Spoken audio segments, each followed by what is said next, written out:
What smoking all my dragons, divine righteous, almighty greats, overachieving, never slacking. Welcome back to the channel.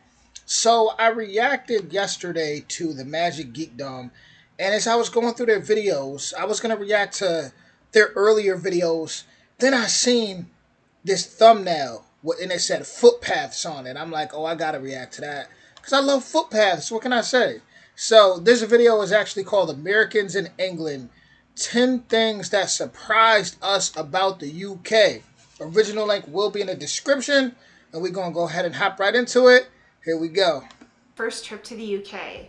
We were surprised, sometimes even shocked, by quite a few aspects of our experience as Americans in the UK for the very first time. Today we're going to talk about 10 of those surprises, and how over time we've truly come to appreciate most of them about our neighbors across the pond. And I'm going to start with not needing a car, because that was something that we were very surprised by. I felt like we did quite a bit of research in preparing for our first trip to the UK. Yeah. And when we planned it, I don't know, we're so American, I just assumed you needed a car. And that's not the case. You can get around so much easier with public transportation in the UK than you can in the US. If you were planning a trip to the UK, you may not want to have a car because you have to drive on the opposite side of the road that you're used to, potentially. Here we go. You're doing it. I am! You're good.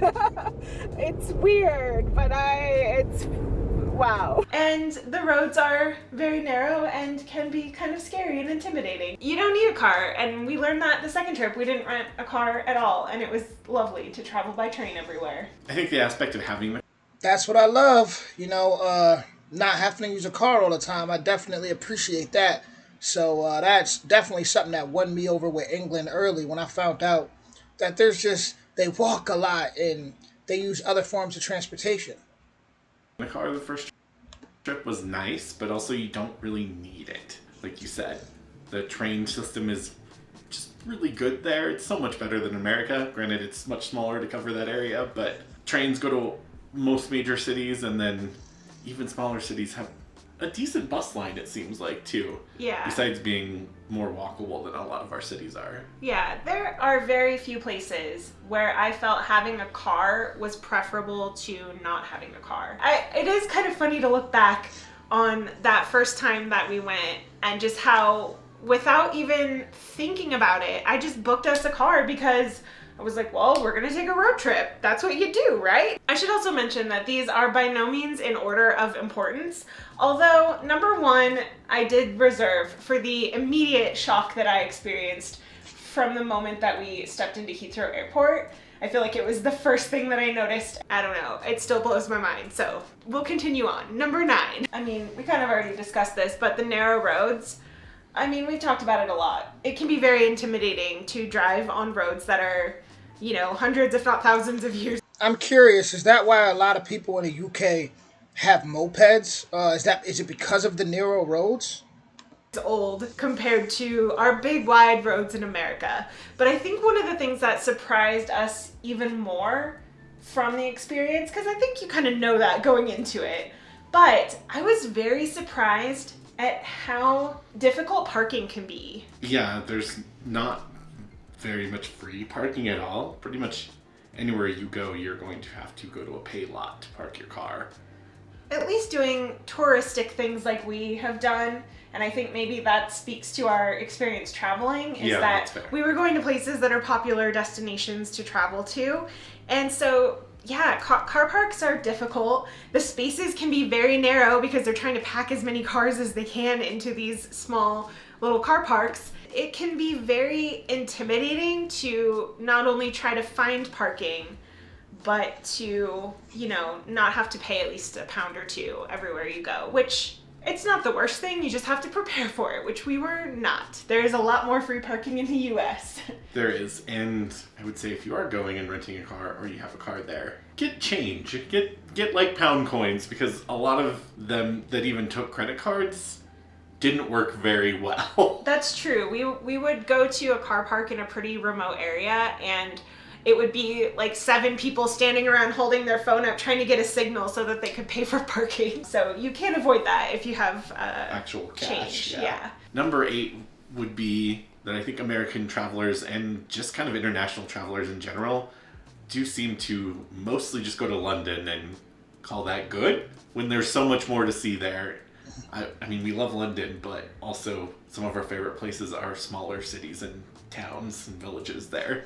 Yeah, I would say That's what I learned watching videos. Like I love so much about the lake region. I mean, there's so much that I've just been learning about that is just incredible. Incredible. to layer on what you're saying, one of the things that surprises me about our travels throughout the UK is that we have a lot of people, even within the UK, Yeah. who tell us that we've been to places that they've never been. And maybe part of that is because as Americans, things feel so close to us when we're there. Things seem so easily to accomplish to just stop in these different places. I think that that kind of surprised me that more people in the UK don't even travel kind of beyond certain areas. Like, I think a lot of people accomplish the big things, but there's a lot of places that you guys have let us know that you've never been to, and I'm surprised because there are some amazing places in the UK, and they're mostly outside of London. Not that London isn't great, but if you are planning a trip to the UK as someone who's never been to the UK, do yourself a favor and go at least one other place outside of London. Go to York, go to Cornwall, go to Newcastle. Like, all great places. Yeah, it can be pretty expensive to make a trip to London or to make a trip to Edinburgh. Yeah. When you can have your money goes so much further in somewhere else that isn't as touristic, but still lovely. There are a lot of great places outside of London. So number 7.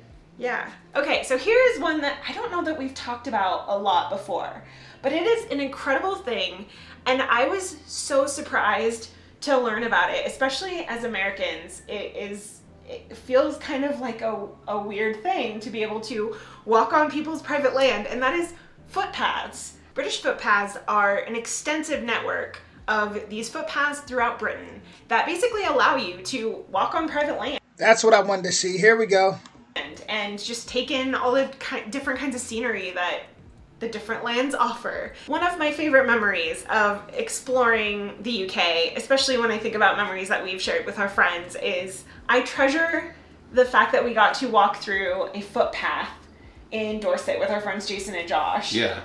We're just in the middle of this like field with cows. There was a little spot that had preserved dinosaur footprints, which is just wild. I love that we quite literally have to walk through a field with cows in it to get to where we're going.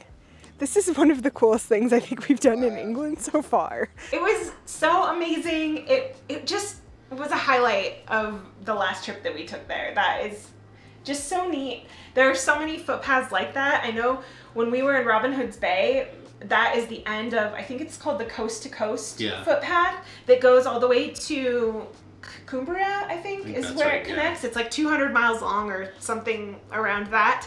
And I think it would be so fun to plan like a bucket list trip to do something like that. But at the same time, we are not super adventurous, so I'm a little intimidated by the idea I'm super adventurous. I would love to do that.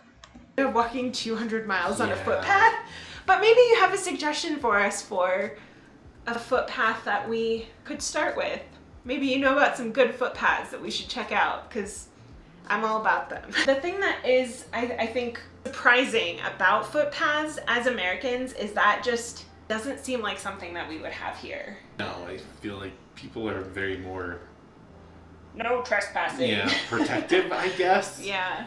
And I can see why. I mean, people can be disrespectful to people's land here, but I think it would be very cool if we had more footpath kind of things where we could walk through, I don't know, if you're in Utah or Arizona, like the desert. And there are like national parks and state parks that can offer that kind of thing, but it's just so cool that there's so many places you can just go and take a cool footpath in the UK. Yeah, we have some that I would consider kind of similar. Like you can do the one that runs from like Mexico up to BC. I think you'd be hard pressed to convince Americans to make more of them. Yeah. But I am curious, what do you think about footpaths? Because I don't know. I imagine that they are probably well loved by people who use them, but maybe farmers or things don't love it. Maybe their land does get disrespected or something. So you'll have to let us know what you think about footpaths. And also, I love footpaths. I mean, I don't see many people, like, I wouldn't imagine many people in the UK disrespecting farmers. They seem like they'd have more respect than that, but there's always nasty people anywhere you go.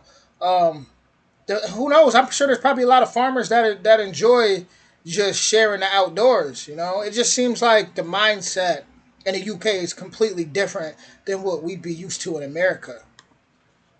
which ones we should do in the future. Another thing is being treated like pretty nicely as Americans. People told us that certain cities and stuff, people wouldn't be nice, and I feel like pretty much we had a positive experience everywhere we went. Yeah, I think Americans traveling internationally is a precarious thing because it is known that we are not well liked in Certain many areas, places. yeah. Like it's just known that people don't necessarily like Americans as a whole, and so I think it was surprising that I didn't have a single bad experience with anyone anytime. Really? In like the total of 7 months that we've spent in the UK, I think we've just had nothing but Pretty really positive lovely experiences, experiences. This is one that I think is kind of silly, but it also, I mean, it makes sense, and that is hot and cold taps. Have you ever in your life come across a separate hot tap and a separate cold tap in the US? Because I can name like maybe 3 experiences total. But it's really only a handful of places. Yeah. And so I think going to the UK and having that be the standard experience almost. I mean, a lot of newer facilities won't do that, but there's so many places That where do still. and it's like, well, what do I do? Do I like quickly? Yeah, I've came across a couple for sure, but I've stayed in a lot of so many hotels across the United States and just different places traveling that I've came across things that usually a lot of people don't come across. I go to different type of places like Omaha, Nebraska, or New Orleans is beautiful, but just different places. Like I'm not like a lot of people where I'm from. They're like, oh, their travel place. We're going to Miami. Miami's great, but they tend to not go to other places. Like I'll be somewhere at a nice hotel in Buffalo, New York. They actually have the best hotel I stayed at, by the way. Forgot what it's called, but they're amazing. Run my hands back and forth and try to go between the 2 taps? Yeah. Or do I just use the hot one and hope it doesn't get too hot before I'm done washing my hands? Yeah, it's a very interesting experience as an American that we're not quite used to. And I do get, it makes sense that there are so many. There's a lot of older plumbing. We experienced, I guess that's another surprise, with showers and things like that. Like, it just, differences. Yeah. Things that you're kind of used to in your day-to-day life, and you travel somewhere else and you're like, that's a little different. And yeah, it was just kind of a surprise. One of those things that I'm sure if someone came here and was like, wow, there's so many taps that aren't hot and cold, I'd be like, I wouldn't think anything of it. But, yeah, that's fair. Just those differences that kind of, especially our first trip, really stood out of like, this seems kind of inconvenient. Another thing that was interesting and I guess kind of jarring and definitely different was the first time we went to get some food that wasn't like a quick serve restaurant, that we were finished what we ordered and we're just kind of waiting because the service is different there. We talked about coming back to the US after spending 8 months in Europe in our reverse culture shocks video that we made. I think one of the things that really was a weird adjustment to come back to was just the level of service that you get at restaurants and bars and things like that in the US. And I think on the flip side, the first time that we went to the UK, it was alarmingly weird. It was like, is somebody gonna check on us? What's going on? Like, where is everyone? Where does our server go? And we did. We spent probably... My van. Hey, gotcha. Enter prompt here. Yeah, guys, I'm still stuck on the footpaths. They're beautiful to me. 30, 45 minutes just sitting there waiting for them to bring the bill because that's what they do in the US. We didn't want to be rude and flag someone down and ask for the bill, but then it turns out that that's what you do. That's the customary thing. And I think over time we've come to appreciate the level of service because it doesn't feel fake. It just feels natural. You don't feel rushed by having somebody bring you your bill before you're even done eating.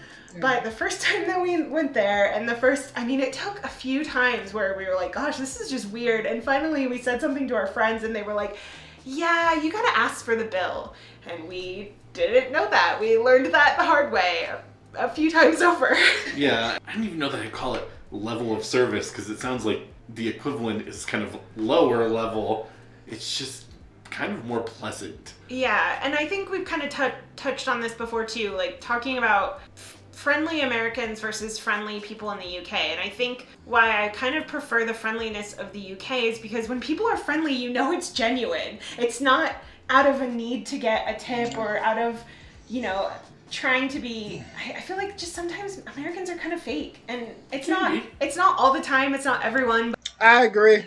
But I feel like it just feels more natural in the UK. If someone's nice to you, they're just being nice to be nice. And I don't know, maybe that's a little more rare here in the US. Maybe not. I don't know. It might change.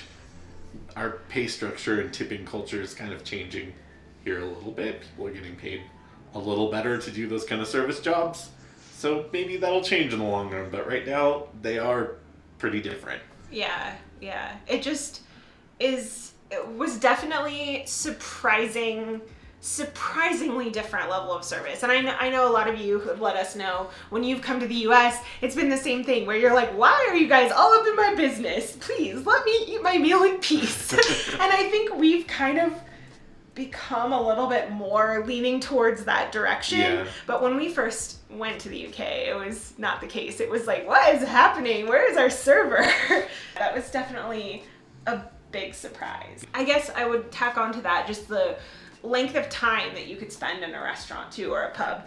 Like, there's no rush to get you out. Yeah. You're just there to have a good time, and gosh, I appreciate that. Thank you for doing that, because sometimes in the US, I do feel rushed, and it makes me almost feel guilty, like, oh, I gotta hurry.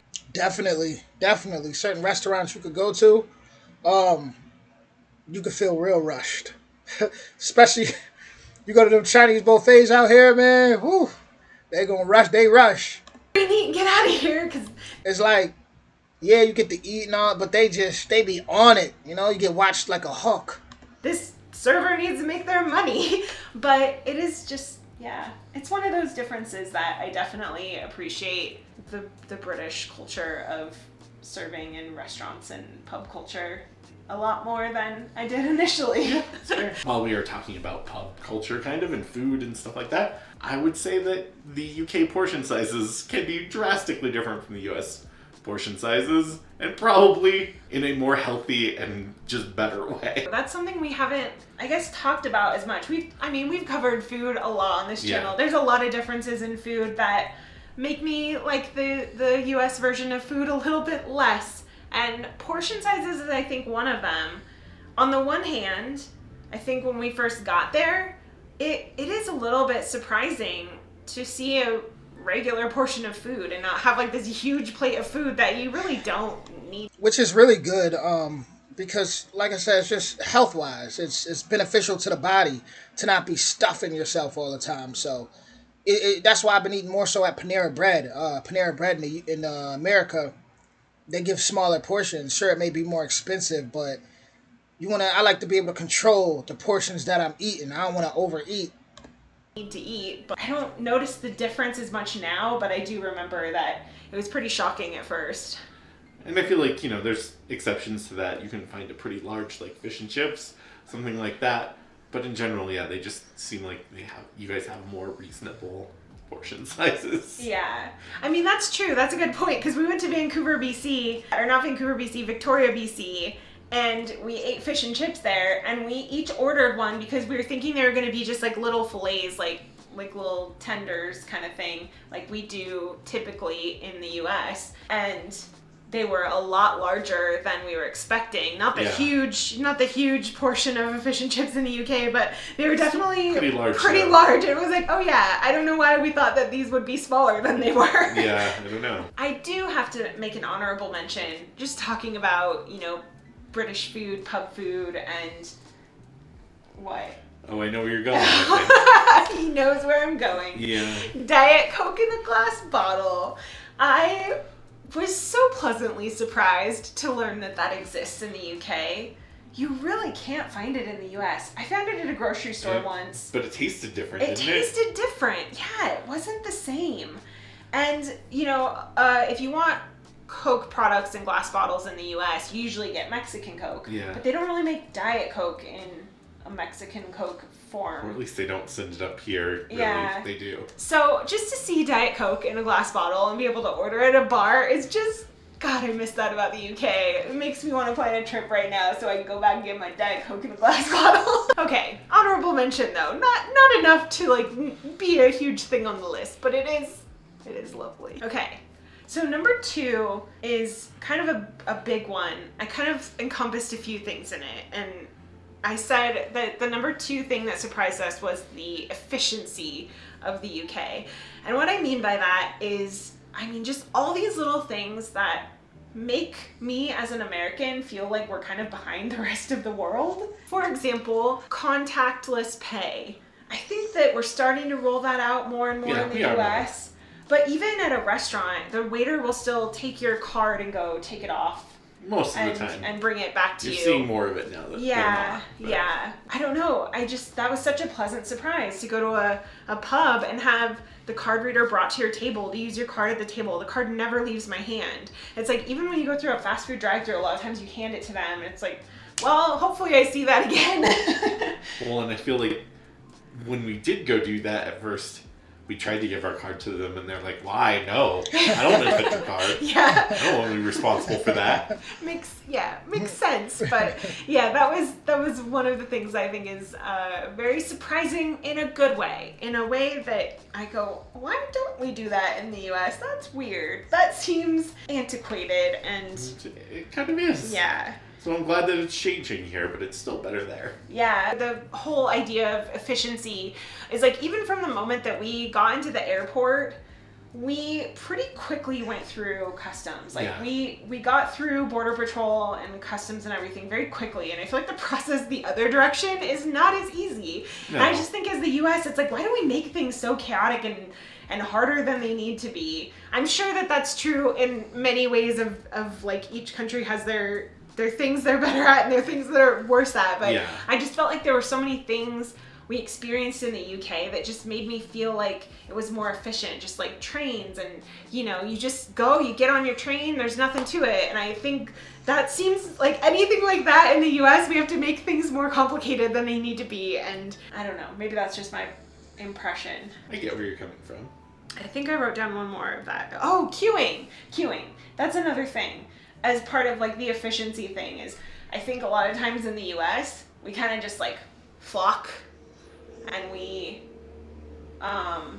just like flock to a line. As a mob? As a mob. And even sometimes like going in a drive-thru where like you're taking turns, like maybe 2 cars merge. Gosh, I should have put that one as, that's a whole other thing. But people are just nicer, like they take turns. Like there's just more turn taking and more politeness of like the back and forth. It just feels more efficient. Yeah. Rather than like 14 cars trying to drive the furthest that they can and cut everyone else off. That's fair, yeah. I just feel like that's such an American attitude. Not that it doesn't happen other places. Germany is known for being very efficient. And in so many ways, I think the people there are very efficient. One thing I did notice though is when we went and got on a boat, we were getting on a tour, and as soon as the boat opened, it was just like this mass of people just like in a clump, and it was almost chaotic. It was a popular, busy summer day tour kind of thing. So it kind of made sense, and maybe it was a bunch of tourists, but it was like, oh, this is not the queuing we are used to in the UK. I don't know that I've ever heard the UK being considered efficient, but I do think that there are a lot of things that are very efficient about the UK, especially from an American perspective. if we learned something from our UK friends. Some of y'all love a queue. I get it. Not complaining, just saying. The number one thing that I immediately was surprised by from the moment that we set foot into Heathrow Airport and basically throughout the rest of our travels, I just kept going, oh my gosh, was the bathrooms or the toilets, and how in the US we have the saddest stalls that you can see through. They're flimsy. I mean, you can see somebody doing their business if you want to, and I don't think we experienced that a single time in the UK. Like, I don't even remember seeing that American style of stall in a bathroom. No. Yeah, it's just, gosh, the little things that you take for granted. I mean, I was so surprised. Like, why are we doing this so wrong in the US? It seems like a simple enough fix, but I understand that it's probably a lot more expensive to construct full doors, solid bathroom area. US has the money. Where you can have privacy. It's definitely more cheap and efficient to throw up a flimsy stall. Yeah, like a cardboard divider, basically. Well, they're metal, but I know. They don't feel a lot better than cardboard, though. I feel like the only thing I would equate that to, sort of, in the UK is like maybe a pub or bar's bathroom that has like a urinal, a toilet that has a urinal. Might only have like a small divider like in the US, but your regular toilet stalls are way, way, way, way better. They really, truly are. And I think just how flimsy we make them and how cheap and inexpensive they are kind of speaks to the American experience of like, just tear it down and build a new one because that'll be cheaper than preserving this historic building. Well, and I feel like, what was it called? The walkie-talkie building that we went to on our first trip? Oh, in London, I don't know if you went into those toilets. I did. Yeah, that was they were super nice. Fancy. Yeah. I felt like I was in a fancy hotel or something. Yeah, they were like door to ceiling. Like you got your own private little bathroom. Yeah. And it was very nice. Mm-hmm. Yep. Liked those. I mean, there were a lot of them, experiences like that throughout Britain that America would never. But in all seriousness, we should. Probably, yeah. Thanks for listening to us ramble about our experiences in the UK. I think it's been good to reminisce in the videos that we've been making lately because we don't have a current trip planned, but it's been a good reminiscing to do. I'm curious if you have noticed anything, any of the items that we mentioned going the other direction, especially the toilets and the bathroom stalls. Like, have you noticed that when you've gone to the US? Have you been alarmingly surprised by how terrible our bathrooms are? Thank you for watching. Thank you so much to our patrons for supporting our channel. If you're interested in becoming a Patreon member, there's exclusive perks. You can check out the link below. And you should make sure to watch our video where we talk about our experience coming back to the US and all of the weird reverse culture shocks that we had, especially around American food after spending 8 months in the UK. That video's right over here. Right there. See you there. Carly says, sorry if I was snoring, because I definitely fell asleep on the couch. So much love to them on another very informative video. Don't get me started on the bathrooms. First off, every time I'm in the bathroom, whether it's at the movies, restaurant, I always feel like I'm in a horror movie. If you guys ever seen, it was a Scream movie. I think it might have been Scream 2, where Scream like got somebody in the bathroom stall, or he like kicked. I forgot, but I always think about horror movies because a lot of our horror movies is like those classics. You see stuff happen in the bathrooms, and like with them spaces in the stalls, you can always see people. It's definitely not comfortable for us men either when you're at the urinal and they're just, I don't know, things just, it always just feels a tad uncomfortable. I'm not gonna lie, but I love, like I said, the footpaths. That's what originally made me click on this video and watch this video, was just looking at the footpaths. I don't think I've ever seen anything like that. me being used to being on the road or just traveling, period, you see so much land. I'm always looking at land, always looking at the valleys, the cliffs, the hills, the mountains, and I'm like, jeez, I wonder what's over there, because you can never really get to them like that. You can never, not much. Definitely not gonna just be walking through, people's land or nothing. So that's definitely what interests me the most. As far as so far with the UK, that's something that I would super be looking forward to. Uh, Trust me, guys. I definitely plan on coming to the UK. I just got to get some things in order as far as passport wise. But after that, yeah, I plan on coming out there with my cousin and some of my people. Definitely roam out there, and I know I'll enjoy it. I just know I will. It's definitely my type of vibe. I like the politeness, the kindness. Even though I see some comments, people just be going in some comments. You Americans eat like pigs. I'm not going to dispute that at all because it's true. But you know, it is it is what it is. I was also I like the fact that she said that, or they said it is Americans. They got treated with a lot of respect. That goes to show, people tend to be more kind over there. That's awesome. That even though you guys know we eat like pigs and may look at us as freaks in many ways, that you still treat us with respect when we over there, and I think that's pretty cool. Because at the end of the day, I'm not gonna, like I said, I'm not gonna dispute that. I'm not. I'm not gonna dispute that at all. We do eat pretty wild. I don't know if you guys have watched like the food eating contest in America. Definitely go check that out. It's pretty wild. We tend to eat like we're in a food eating contest a lot. But for the average, there's also a lot of fancy people too. There's all type of classes of people in America. Due to, like I said, it's just so many rich areas and such a boiling pot, melting pot that you find everything here. You find fancy, you find yes, poor, yes, you can get in where you fit in out here. That's the thing about America.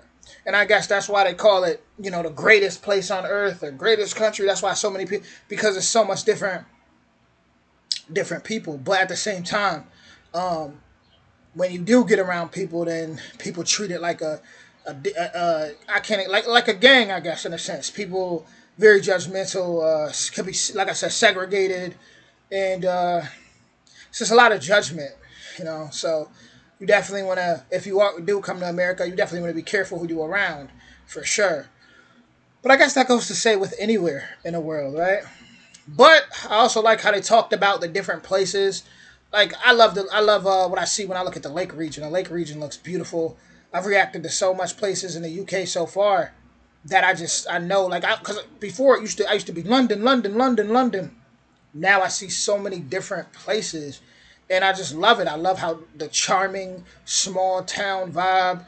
It doesn't feel like you're packed too much. I mean, you could still go get, I want to say, I guess, that downtown experience, but that charming, just magical vibe is really heavy out in England, right? So England, UK, even Scotland. Scotland's pretty beautiful. I like Scotland. I feel like I would enjoy Scotland a lot. Definitely got to get more Scotland videos out here. But like I said, we're not even warming up yet, guys. I'm just taking it day by day. We just grinding. We having fun with this. I'm educating myself. This is school for me, and I enjoy it. With that being said, much love to you all. I'm about to go work out. Original link will be in the description. And y'all stay cool out there. It's a heat wave out here, and I'm pretty sure there's a heat wave out in England right now, if I'm not mistaken. But with that being said, see you soon.